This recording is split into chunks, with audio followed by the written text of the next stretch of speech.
Sadyang kay buti ng ating Panginoon, magtatapat sa habang panahon. Maging sa kabila man ng ating pagkukulang, biyaya niya'y patuloy na laan. Katulad ng pagsinag ng gintong araw, patuloy siyang magbibigay tanglaw. Kaya sa puso ko't damdamin, katapatan niya'y aking pupurihin.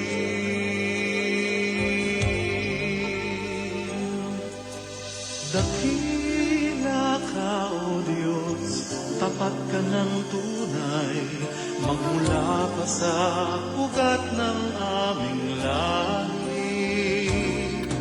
Mundo'y magunaw man, maaasahan kang lagi, maging hanggang wakas nitong buhay.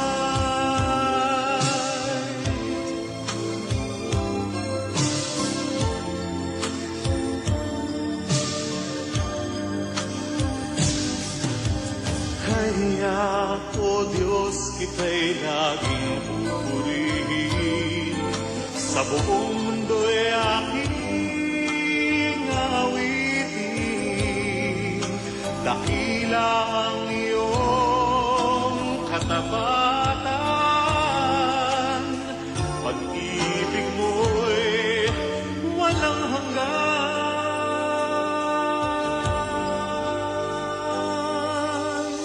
Dakila ka, O Diyos, tapat ka ng tunay, magmula pa sa ugat ng aming lahi. Mundo'y magunaw man, maaasahan kang lagi, maging hanggang wakas nitong buhay.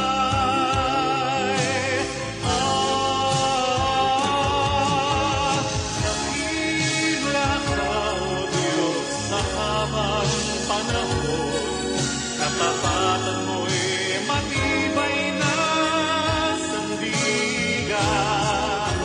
Sa bawat bighating tagumpay man ay naroon, daluyan ng pag-asa kung kailan ay hinahon.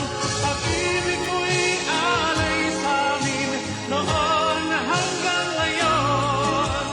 Dakila ka, O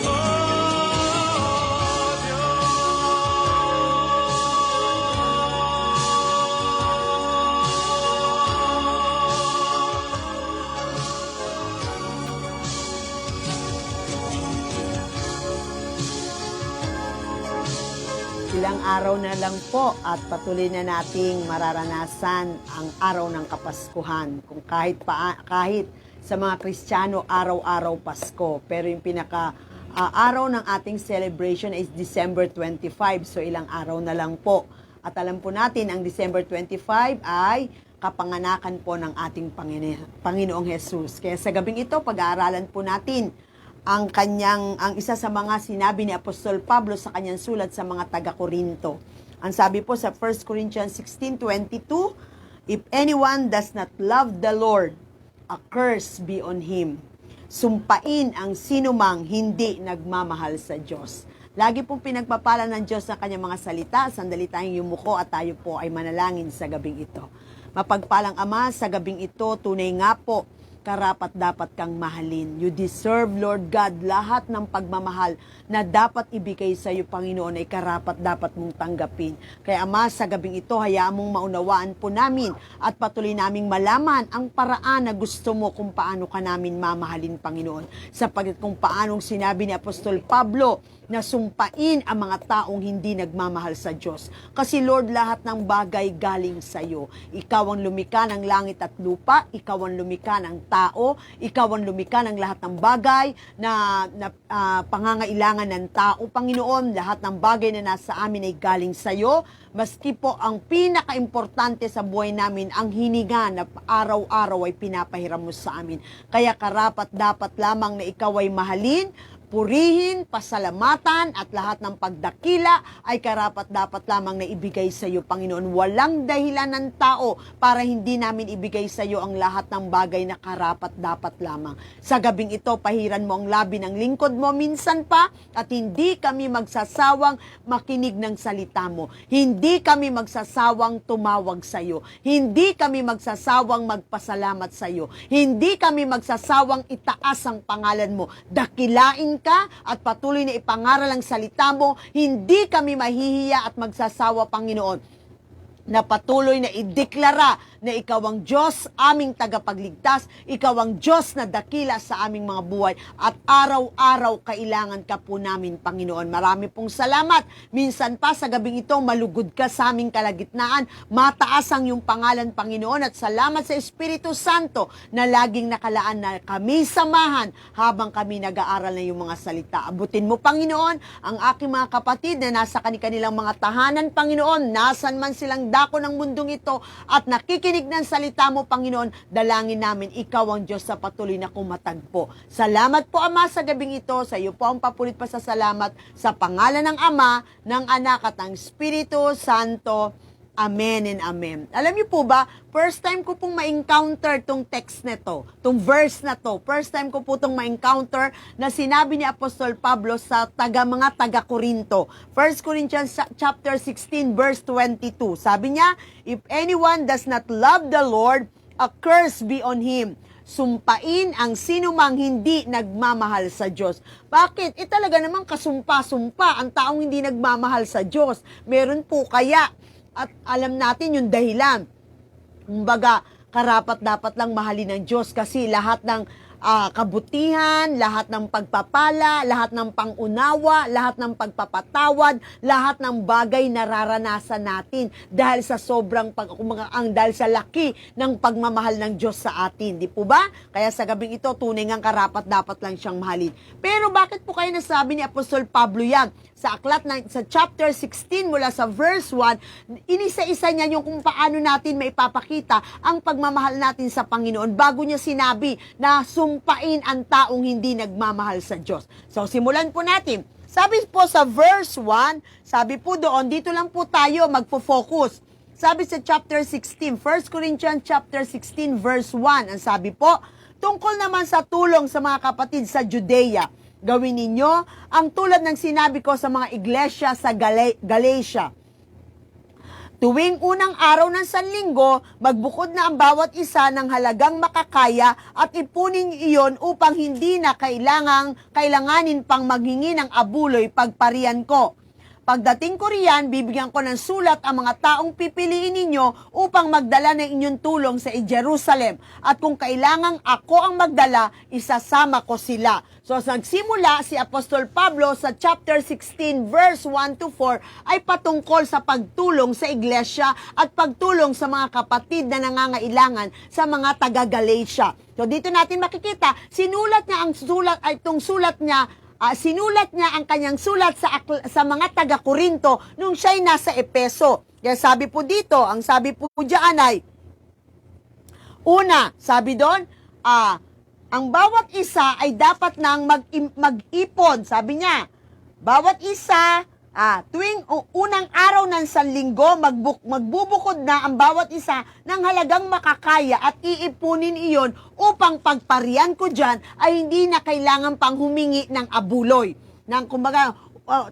Upang hindi na manghingi ng abuloy pagparian ko. So, tinuturuan niya yung mga taga-Korinto na ang sabi niya ay sa tuwing unang araw ng linggo ay mag-ipon na ng halagang makakaya para pagpunta ko dyan. Kasi bibisitahin niya ang mga taga-Korintian, sumulat muna siya bago siya bumisita sa mga taga-Korinto. Ito nga po yung sulat niya. Mag-ipon na kayo tuwing unang araw ng linggo mag-ipon na kayo ng halagang makakaya ninyo para pagparian ko, pagdating ko dyan, hindi na kailangan pang manghingi ng abuloy para itutulong sa mga kapatid natin dyan sa mga taga-Korinto. Ano gusto ipakita rito sa atin ng Apostol Pablo? On the first day of every week, each one of you should set aside yung halagang kaya, yung makakaya. So ito, gusto ipakita rito sa atin Apostol Pablo na ang unang pagpapakita ng pagmamahal sa Diyos, bago niya binanggit ito sa verse 22,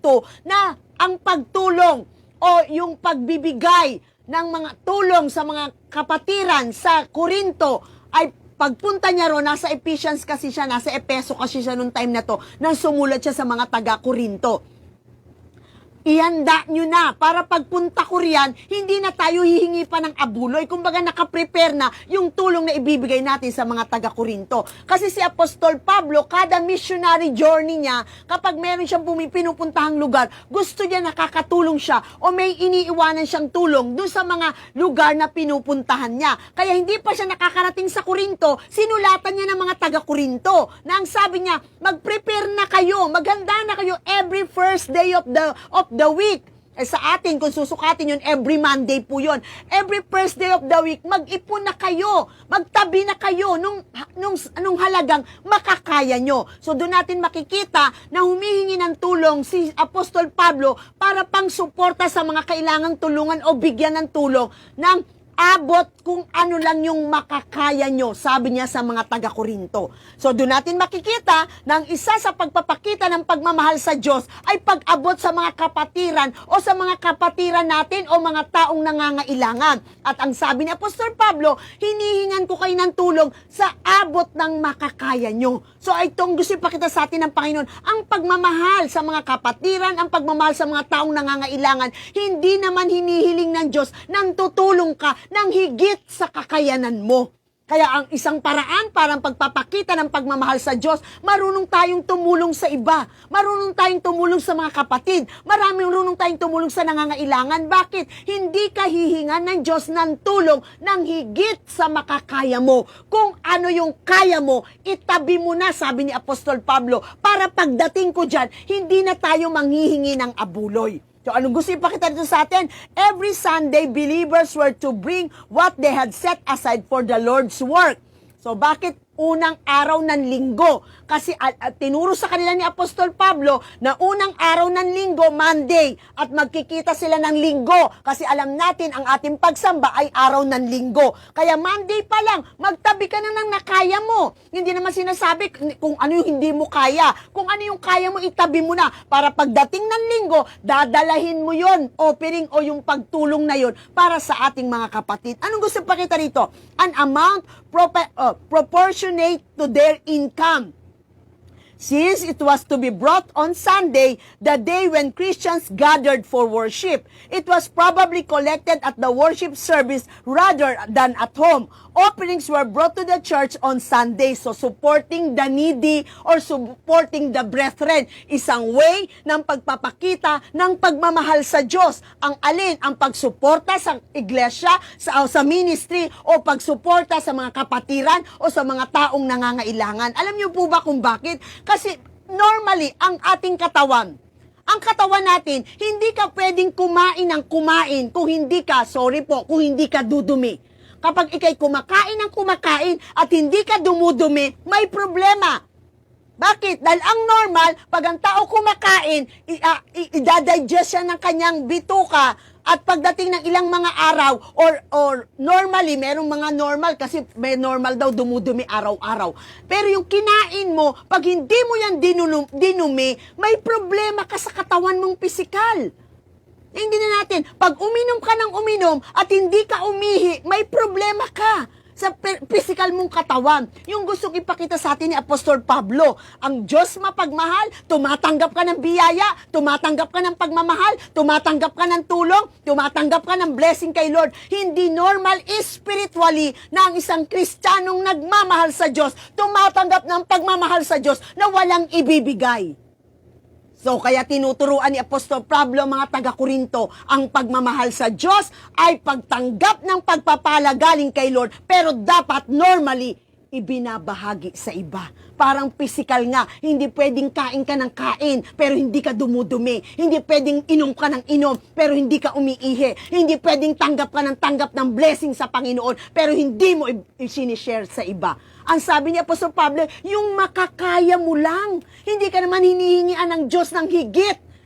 Pero ang gusto ng Diyos, tumutulong tayo. Ang gusto ng Diyos, nagiging blessing tayo sa iba. Ang gusto ng Diyos, binabahagi natin yung pagpapalang tinatanggap. Ito yung sabi ni Apostol Pablo, tinuturuan niya mga taga-Korinto. Alam niyo po ba kung bakit sa Pasko, December 25, birthday ni Jesus, hindi tayo dapat ang nag-expect ng regalo. Thank you kung may makaalala. Salamat. Ay ako nga po, meron na po akong natatanggap na mga advanced love gift, Christmas love gift. Thank you po sa mga ginamit ng Diyos. Pagpalain po kayo ng Panginoon. Pero, hindi yun para sarilinin mo lang. Kailangan yun maibahagi mo. Sa Pasko, birthday ni Jesus. So, dapat tayo ay nagbibigay. Bakit? Kung re-regaluhan mo si Jesus, hindi naman niya matatanggap, nasa langit siya. Anong sabi ng Diyos? Sumpain ang taong hindi nagmamahal sa Diyos. Paano mararamdaman ng Diyos na mahal mo siya? Mahalin mo ang mga taong nakapaligid sa iyo. Paano mo re-regaluhan si Jesus? I-bless mo yung mga taong nakikita mo, ang mga taong nangangailangan. Kaya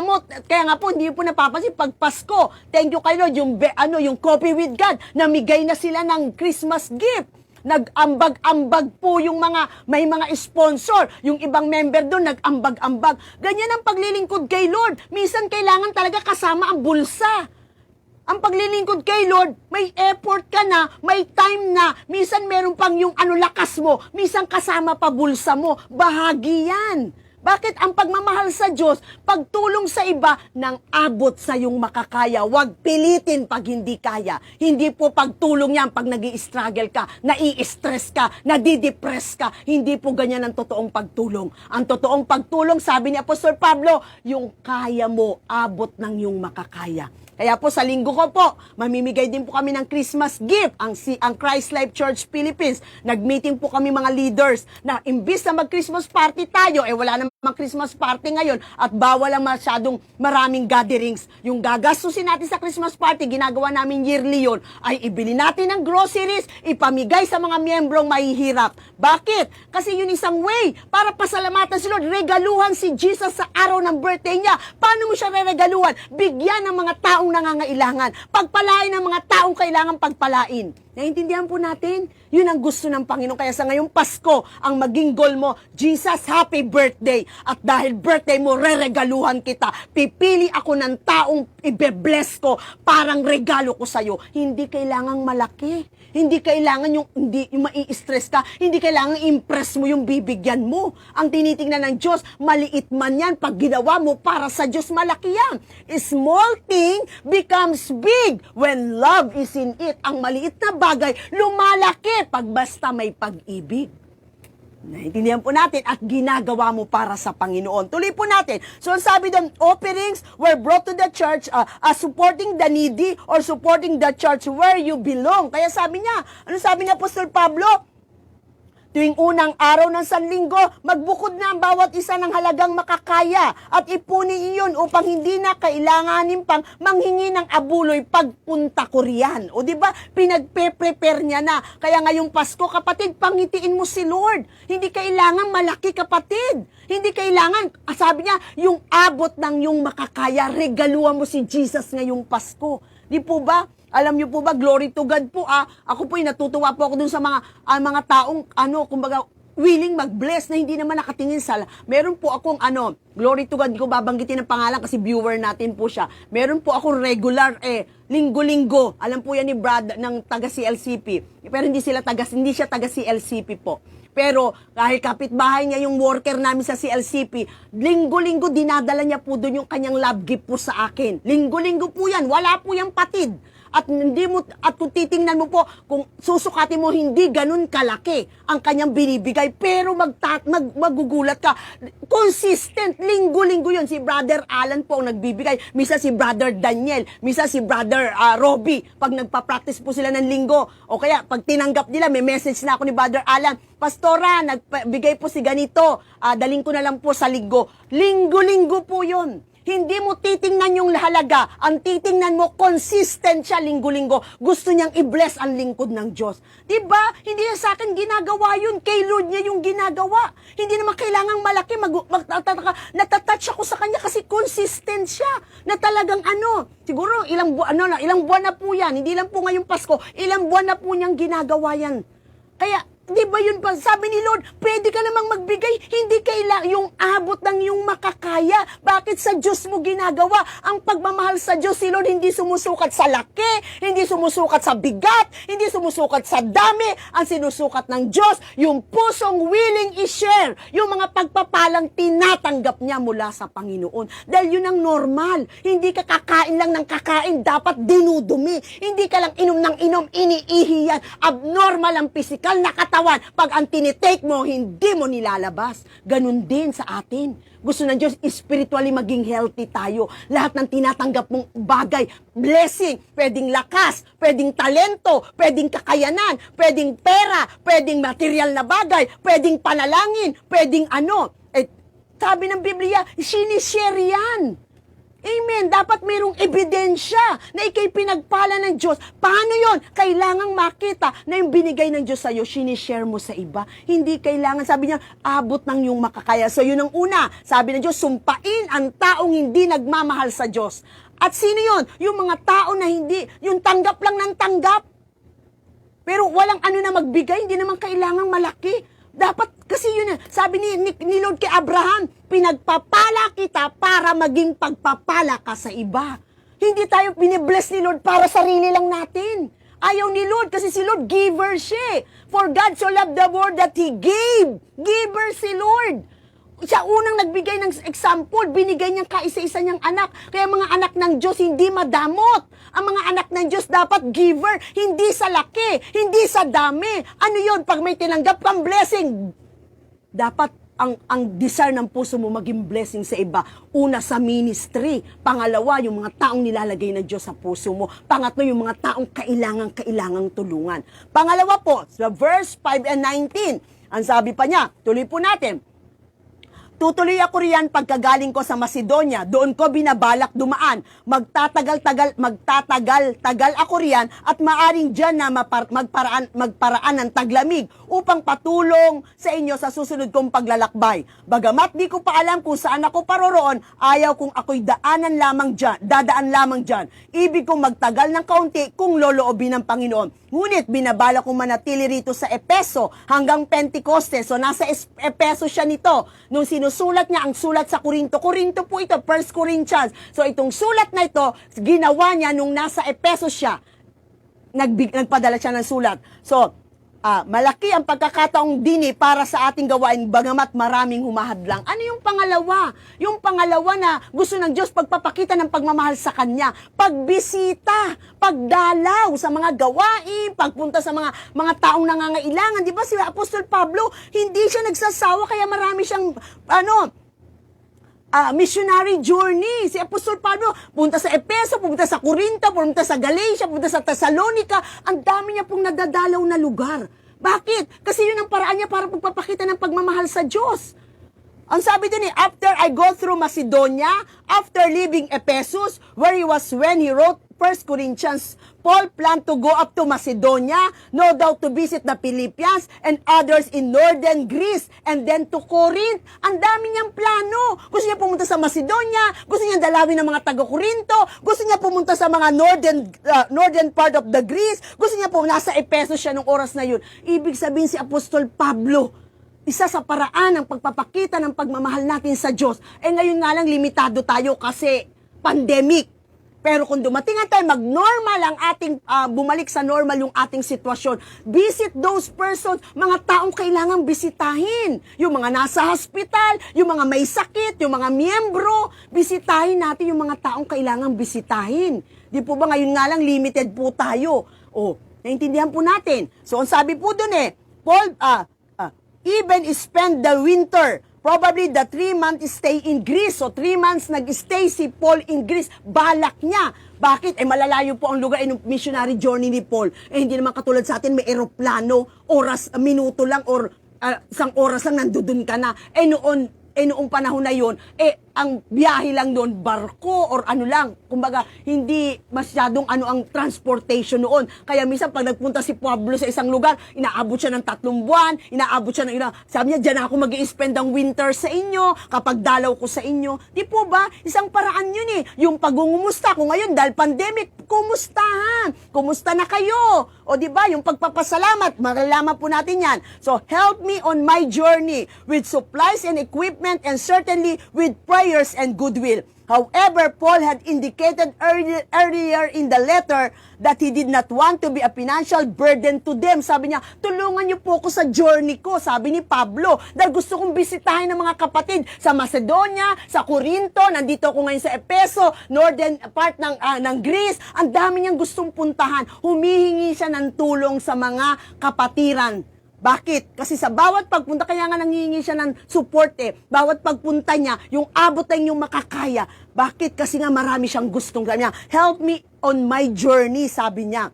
Tapos sabi niya rito, concern to the ministry. Pagmamahal kay Lord, concern sa ministry. Concern to the believers by visiting them. Diba? Kapatid, walang taong nabubuhay sa sarili niya lang. Lagi nating tatandaan, tinapik ko sa inyo yan, na ang bawat ginagawa natin sa mundong ito, pagtatanim. Tinulad ng Diyos ang mundong ito na parang bukirin. Bakit?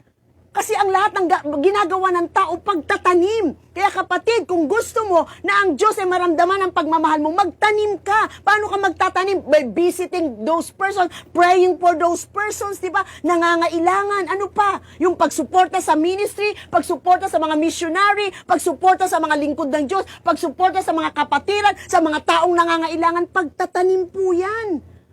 Yan ang gusto ng Panginoon. Kaya sabi, sumpain ng taong hindi nagmamahal sa Diyos. Bakit? Kasi ayaw ng Diyos na makasarili tayo. Ayaw ng Diyos na tayo ay walang taong nabubuhay sa sarili niya lang. Ngayon, pinagpapala ka. Pag hindi ka naging blessing sa iba, kapatid, hindi ka laging bless. Paano kung dumating ang araw ikaw mga ilangan? Ngayon malakas ka, magpalakas ka sa iba, hindi ka laging malakas. Isang araw manghihina ka at yung mga taong pinalakas mo, pwedeng gamitin ng Diyos para palakasin ka. Bakit gusto ng Diyos nagtatanim tayo? Kasi hindi consistent, hindi permanent ang ating sitwasyon. May oras ang pagmamahal, may oras ang pagkapot, may oras ang malakas ka, may oras ang mahina ka, may oras na bless ka, darating araw mangangailangan ka. Kaya kung blessed tayo ngayon, huwag tayong magmalaki. Darating ang araw, mangangailangan ka din. Naintindihan po natin. Naalala ko po yung isang kwento. May isa pong kwento na mayroong isang pianist na sikat. Meron silang kapatid na karpintero. Itong kapatid nila gumagawa ng mga bahay na magaganda. Pero itong pianist, sikat na sikat. Yung ibang kapatid nila, talagang puring-puri nila yung kapatid nilang sikat. Talagang na pianista. Hanggang dumating yung time, itong kapatid nilang karpintero na hindi nakatapos ng pag-aral, pero karpintero, magaling gumawa ng bahay, hindi nila pinapansin. Nakapokus lahat sila sa pianist. Yung pianist, hindi rin siya pinapansin. Hanggang dumating yung time, kumita yung pianist, dumami yung pera, kailangan na magpagawa ngayon ng bahay. Ano pong nangyayari? Nung gagawa na siya ng bahay, hinahanap niya ngayon yung kapatid niyang karpintero. Bakit? Kasi kailangan niya para gawin ang kanyang bahay. Kapatid, kung ngayon hindi mo pinapansin ng mga taong walang maitutulong sa'yo, isang araw, kapatid, pag hindi mo sila kinalinga, pag nangailangan ka, kakailanganin mo din sila. Kaya sabi ng Biblia, di ba, kung malakas ka ngayon, magpalakas ka. Kung ngayon ikaw'y malakas, manalangin ka sa iba. Isang araw, pag nanghina ka at nangailangan ka, may gagamitin ng Diyos para manalangin sa'yo. May gagamitin ng Diyos para palakasin ka. Kung blessed ka ngayon, maging blessing ka sa iba. Darating araw, mangangailangan ka, may gagamitin ng Diyos para abutin ang pangangailangan mo. Yun ang gusto ng Diyos. Bakit? Kasi pagtatanim ang mundo. Isang araw, aani ka. Ayaw ng Diyos na hindi ka umani. Kaya gusto ng Diyos, bawat araw nagtatanim tayo sa abot ng ating makakaya. Hindi naman hinihingi ng Diyos yung higit. Sabi ng Diyos, magtanim ka para may anihin ka bukas. Kahit konti yan, basta nagtatanim ka, may aanihin ka pa rin bukas. Kesa totally wala kang tinatanim. Ang magsasaka ba? Aani? Aasa na aani siya kung wala siyang itinanim? Huwag kang mag-expect na may aanihan ka bukas kung hindi ka nagtatanim. Paano pa kung may pangangailangan? Ay, wag, kahit may pangangailangan, itabi mo yung para sa Diyos, pagtatanim yun. Pag kinain mo lahat ng para, pag ang lahat ng blessing na binigay ng Diyos sa'yo, ikinain mo, kinonsume mo, ano aanihin mo bukas, hindi ka nagtanim. Kaya sabi ng Diyos, ako ang nagpo-provide ng binhing pangtanim at ng bread na pangkain. Ang blessing na binibigay ni Lord sa atin, laging dalawa yan. Pagtatanim na binhi at saka bread na pangkain. Hindi lahat kinakain. Dahil pag lahat ng blessing kinain mo, hindi ka nagtanim, bukas tunganga ka, wala kang aanihin. Kaya kung may tinanggap kang blessing, kahit konti, hindi naman kailangan. Sabi nga, sa abot ng makakaya mo, mag-bless ka sa ministry, magtanim ka sa ministry, magtanim ka sa lingkod ng Diyos, magtanim ka sa nangangailangan. Kahit konti, wag mong kainin lahat para bukas hindi ka tutunganga. Bakit? May aanihin ka, nagtanim ka eh. Bigay mo yung karapat-dapat para sa Diyos, hindi pinangihinayangan yun. Kasi kahit ibigay mo lahat ng pera mo kay Lord, pag gusto niyang bawiin ang buhay mo, wala kang magagawa. Kaya lahat ng nasa iyo galing sa Diyos. Kaya ang Diyos hindi pinagdadamutan. Maintindihan po natin. So tuloy po natin. Ang sabi po doon, concern on, verse 10 to 12 na tayo. Verse 10 to 12, sabi niya, pagdating dyan ni Timoteo, siya'y pakisamahan ninyong mabuti upang mapanatag ang kanyang kalooban, sapagkat siya'y tulad kung naglilingkod sa Panginoon. Huwag niyo siyang hamakin, sa halip ay tulungan niyo upang makabalik din ng masaya, sapagkat siya'y hinihintay ko at ng mga kapatid. Tungkol naman kay kapatid na Apolos, mahigpit ko siyang pinakiusapang dumalaw dyan kasama ng mga kapatid, ngunit hindi pa makaparian, dadalaw siya kapag nagkaroon ng pagkakataon. Una, paano natin papakita ang pagmamahal sa Diyos? Yung pagbibigay, pagtulong sa iba, sa abot nating ating makakaya, pagbe-bless sa iba. So sa Paskong ito, kahit magtanim ka, regaluhan mo si Jesus sa pamamagitan ng mga taong nakapaligid sa iyo. Pangalawa, yung concern sa ministry, pagbisita kung may pagkakataon. Di ba? Ang sabi doon. Pangatlo, ang sabi doon, paano natin? The way you treat. Paano mo itrato? Sabi na, pupunta dyan si Timoteo, inutusan ko. Sabi ni Apostol Pablo. Sabi niya, huwag niyo siyang hamakin. Sabi niya, di ba? Pagdating dyan ni Timoteo, siya'y pakisamahan ninyong mabuti upang mapanatag ang kanyang kalooban, sapagkat siya'y tulad kung naglilingkod sa Panginoon. Huwag niyo siyang hamakin. Anong pangatlo gusto ng ni Apostol Pablo? Yung mga sinugo niya. Si Timoteo kasi ay kumbaga parang ang tawag na may word doon eh. Kumbaga, si Timoteo ay ginaguide ni Apostol Pablo, naglilingkod din kay Lord, parang Timothy niya, kaya nga Timothy tawag, si Timoteo. Sabi niya, pupunta dyan si Timoteo, di ba, panatag niyo ang kalooban niya, huwag niyo siyang hahamakin. Sabi niya, tratuhin niyong mabuti. Bakit? Kasi gusto ng Panginoon, Paul sends Timothy into Macedonia, after which Timothy was to go on to Corinth. Inutusan niya si Timothy. See to it that he has nothing to fear. Timothy seems to have been somewhat timid. Paul wants the Corinthians to treat him kindly. Bakit? Kasi gusto ni Apostol Pablo, ang pagtrato mo ng maganda sa CEO, sa presidente ng kumpanya, dapat ganun din ang pagtrato mo sa janitor. Yun ang pagmamahal sa Diyos. Walang kinikilingan, walang special. Sabi ni Apostol Pablo, tinatrato mo niyo ko ng maganda dahil ako si Apostol Pablo. Ako yung leader nyo, tratuhin nyo si Timothy katulad ng pagtrato nyo sa akin. Yun ang gustong sabihin ni Apostol Pablo. Hindi namimili. Kaya nga sabi niya, huwag nyo siyang hamakin. Bakit? Hindi porket hindi ako ang pupunta dyan at si Timothy ang sinugo ko, huwag nyo siyang hamakin, tratuhin nyo ng maganda. Bakit? Kasi yun ang pagmamahal sa Diyos, hindi ka namimili.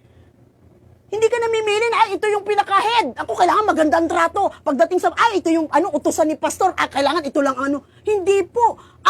Ang Kristiyano nagmamahal sa Diyos, ang pagtrato mo sa presidente, sa CEO, ganun din dapat ang pagtrato mo sa janitor.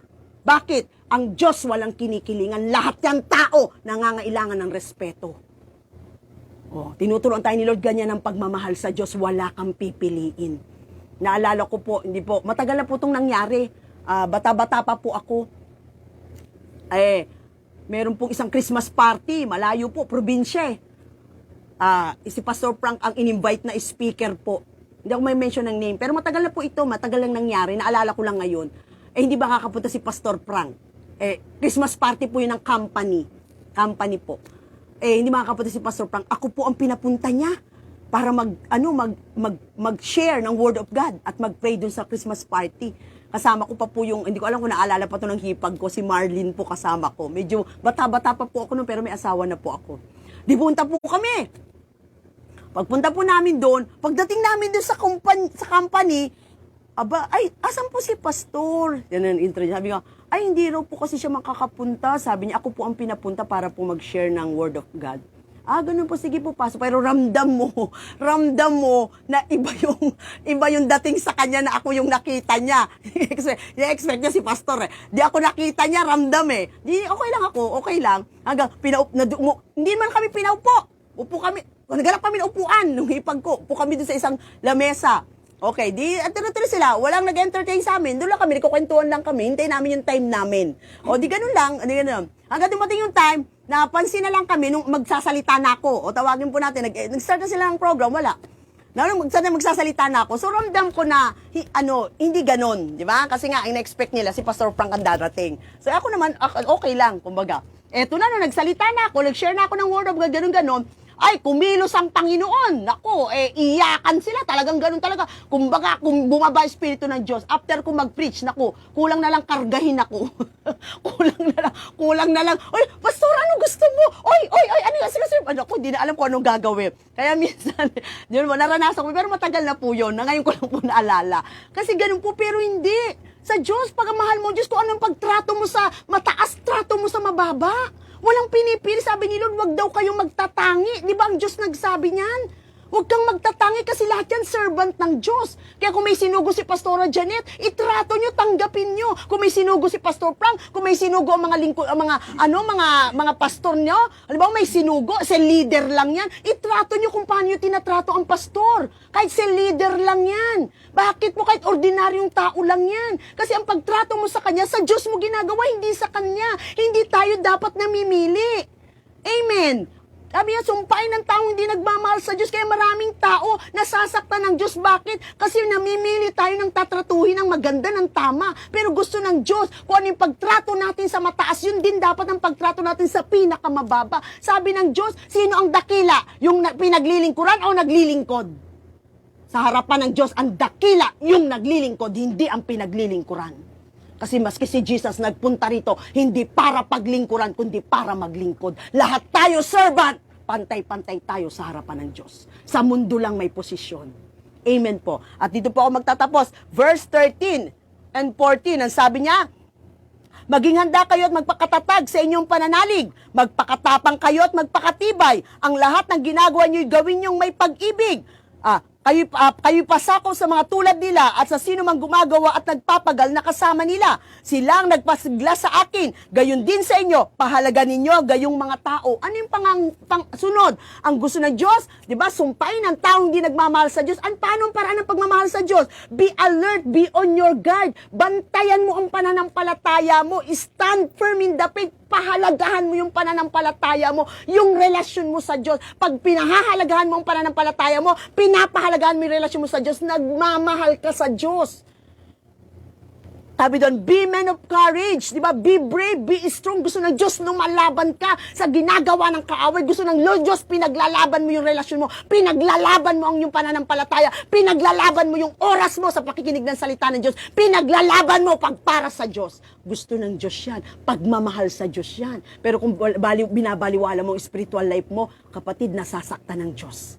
Amen. At ang sabi doon, do everything in love. Gawin daw ang lahat ng bagay ng may pag-ibig.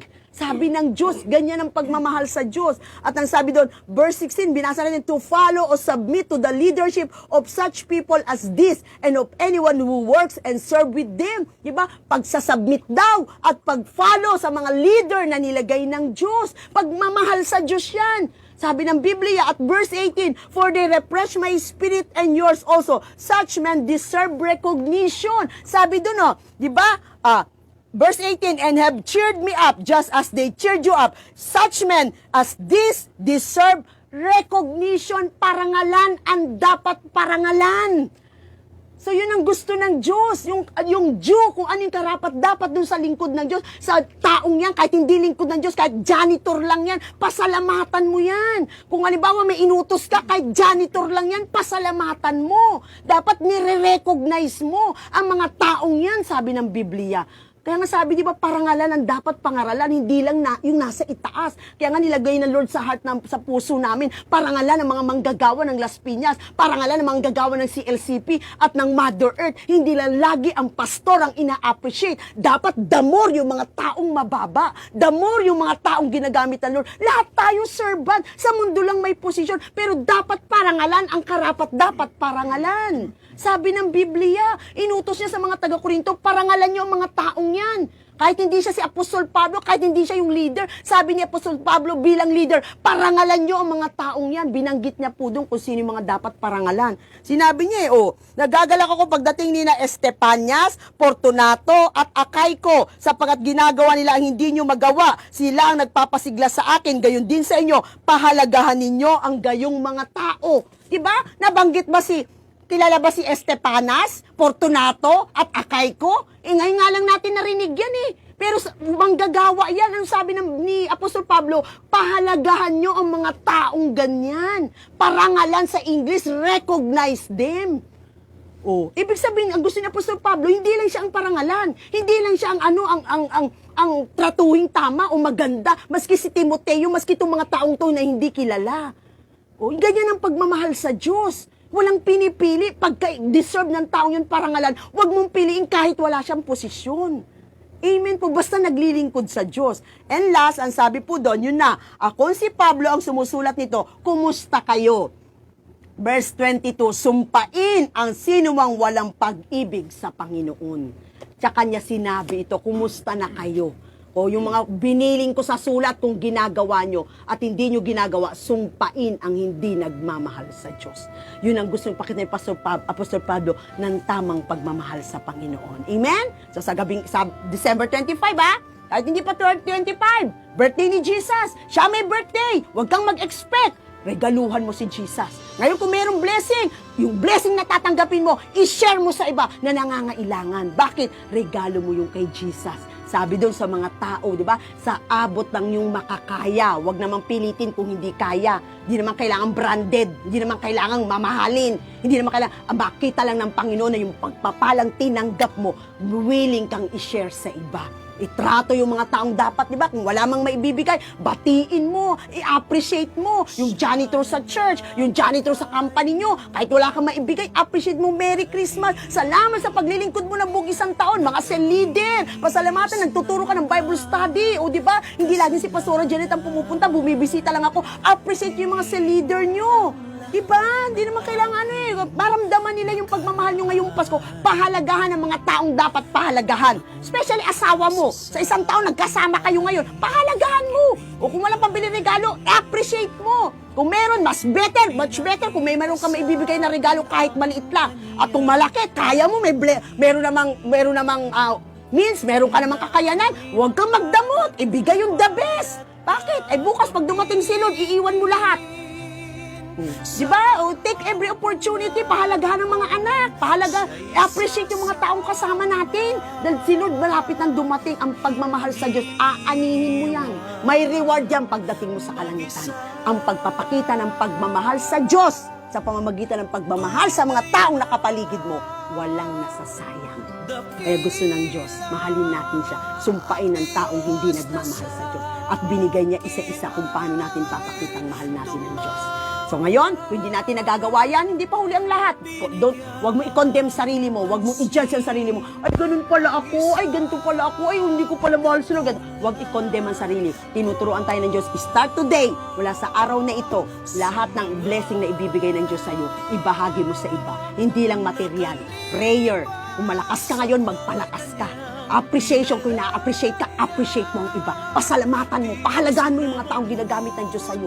Mga kaibigan mo, mga kapitbahay mo, mga taong ginagamit ng Diyos, pahalagahan mo sila hanggat pinagkakatiwala ng Diyos sa iyo. Amen? Amen. So ngayong Pasko, magmahalan po tayo para mapangiti po natin ang Panginoon. Amen. Dahil lahat ay yumuko, tayo po ay manalangin. Sabi doon, give us the opportunity to bless others. Diba? We are created to love. Nilikha tayo ng Diyos, hindi ka satisfied pag hindi ka marunong magmahal. Dahil nilikha tayo ng Diyos para magmahal, hindi lang para mahalin. Gusto kasi natin mahalin, pero ayaw naman nating magmahal. Gusto ng Diyos, hindi lang para mahalin tayo, kundi magpakita rin tayo ng pagmamahal. Amen. Dahil natin yung muko, tayo po'y manalangin. Panginoon, salamat. Dahil alam namin kaarawan mo ngayong Disyembre. Tinuruan mo kami kung paano ka namin mamahalin. Una sa lahat, Panginoon, sabi mo, Lord, kung paanong tinuruan ni Apostol Pablo ang mga taga-Korinto, Panginoon, na magtabi na ng kanilang makakaya, Panginoon, para pagdating ni Apostol Pablo din, Panginoon, hindi nahihingi ng abuloy, Panginoon, para pang-suporta sa kanya o sa mga taong nangangailangan. Lord, gusto mo maging blessing kami sa iba. Yung abot lang sa aming makakaya. Hindi mo hinihingi yung hindi namin kaya. Hindi mo hinihingi yung wala kami, Panginoon. Kung ano lang yung kakayanan namin sa Paskong ito, maging blessing po kami sa iba, Panginoon. Pangalawa, Panginoon, gusto mo, Ama, patuloy namin, Panginoon, parigad, pahalagahan, o kung may pagkakataon, kumustahin, bisitahin ang mga taong kailangang bisitahin at kumustahin.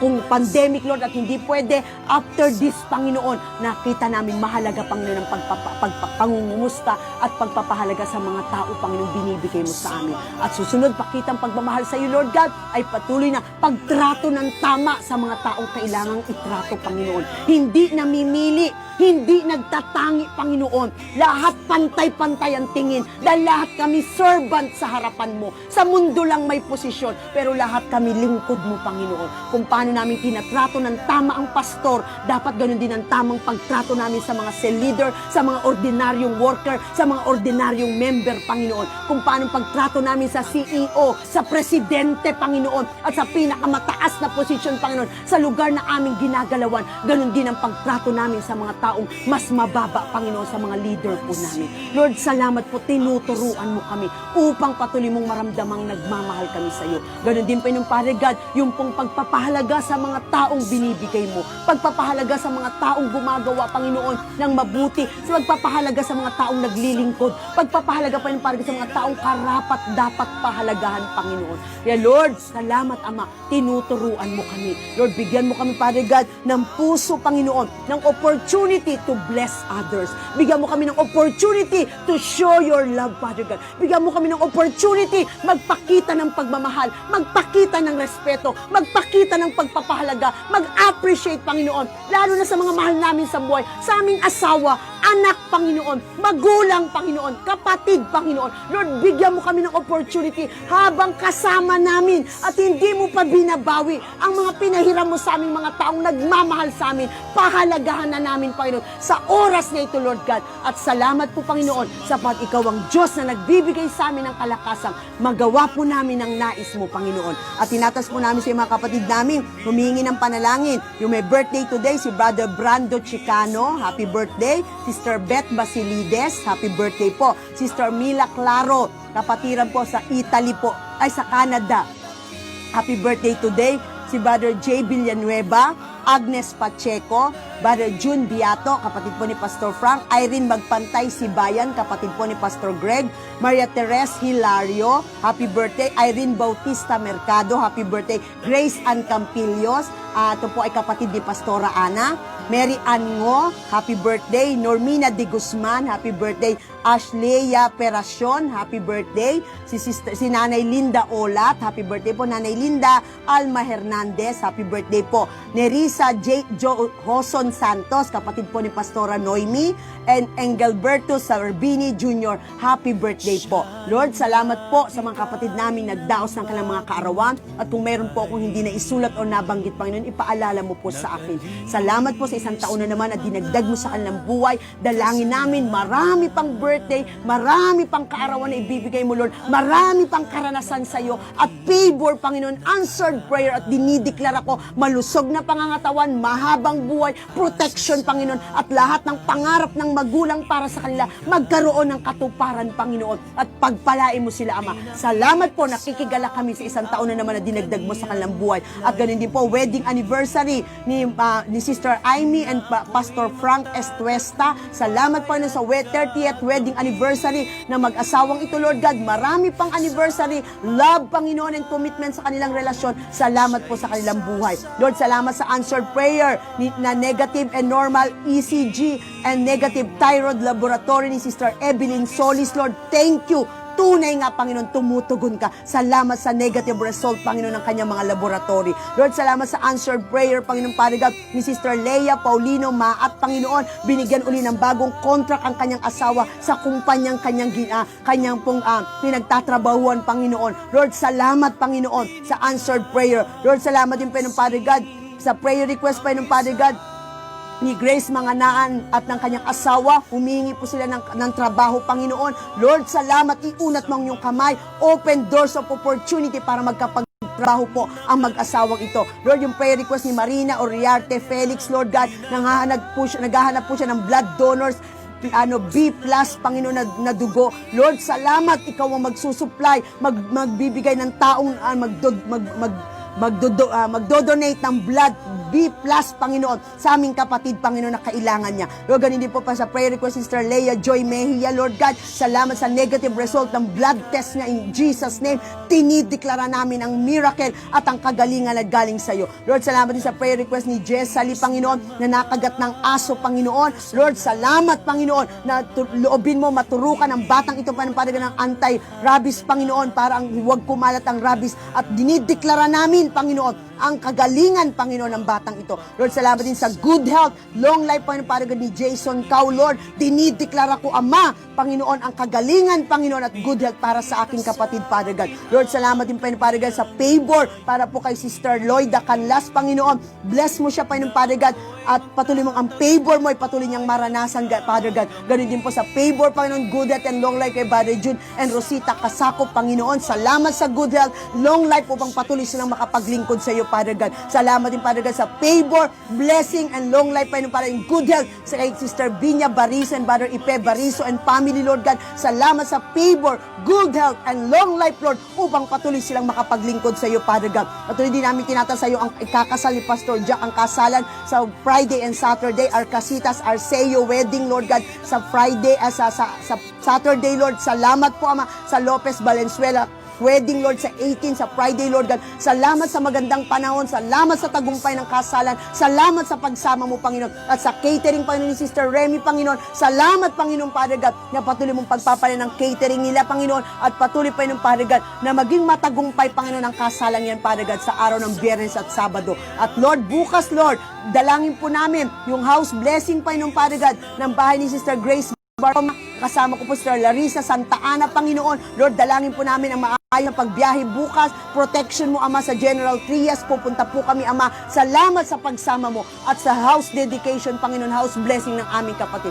Lord, sa gabing ito, dinideklara ko sa mga lahat ng nanonood sa gabing ito. Lord, salamat sa blessing, favor, answered prayer, good health, long life, Father God. At patuloy pa na protection mo, Ama. At patuloy na gagawa ka pa ng maraming himala sa buhay ng mga lingkod mo, sa buhay ng mga anak mong nanonood, sa pamilya namin, Lord God. Dinideklara namin, may ginagawa ka sa kanilang mga asawa, sa buhay ng kanilang mga anak, sa kanilang mga pinagkakakitaan, sa mga business nila, Lord God. Bless them, Lord. Ang mga OFW namin, mga kapatid, ingatan mo, samahan mo, protectionan mo, Panginoon. At patuloy mong aluwin sa pangungulila ngayong darating na Pasko, Aban. Patuloy namin i-desire, mapangiti ka namin ngayong Pasko. Huwag kaming mag-expect the more na kami pagpalain mo, maging pagpapala po kami sa araw ng Pasko. Reregaluhan ka namin, Panginoon. Salamat po, Ama, sa iyo ang papulit pa sa salamat. At salamat, dinideklara ko ang kagalingan ni Pastor Jack right now. In Jesus' name, Lord, ang pananakit ng kanyang ulo at mata, inaalin ko ng karapatan ang buo niyang katawan, Lord God. Lord, salamat na ang good health and long life ay pati yung pagkakalob sa asawa ko upang patuloy kaming makapaglingkod sa iyo. Dinideklara ko yan sa pamilya ko. In Jesus' name, in Jesus' name. Sa pangalan ni Jesus, amen and amen. Magandang gabi po. Pagpalain po tayo ng Panginoon. Happy New Year. God bless you. Ang Diyos na sa akin ay tumawag, binigyang pansin ang isang katulad ko sa mga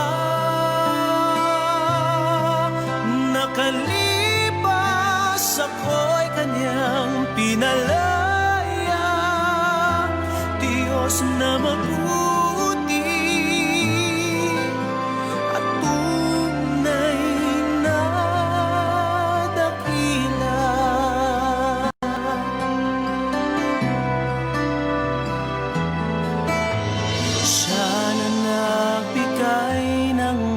bagong buhay. Nag-alis ng mga kasalanan, nilimot ang lahat ng aking nakaraan. Bagong pag-asa sa akin ay ibinigay. Ipinakita sa akin ang kanyang layunin, na ako'y magtatagumpay at gagamitin. Saan man pumaroon, siya'y sasama, hindi iiwan mag-isa.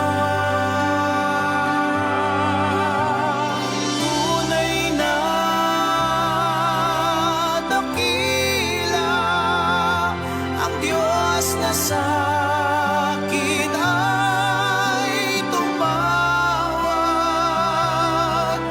binigyang pansin ang isang katulad ko. Sa mga nakalipas ako'y kanyang pinalaya, na mabuti at tunay na dakila. Tunay na dakila ang Diyos na sa akin ay tumawag, binigyan pansin ang isang katulad ko. Sa mga nakalipas ako'y kanyang pinalaya, Diyos na mabuti at tunay na dakila. Tunay na dakila ang Diyos na sa akin ay tumawag, binigyang pansin ang isang katulad ko. Sa mga nakalipas ako'y kanyang pinalaya, Diyos na mabuti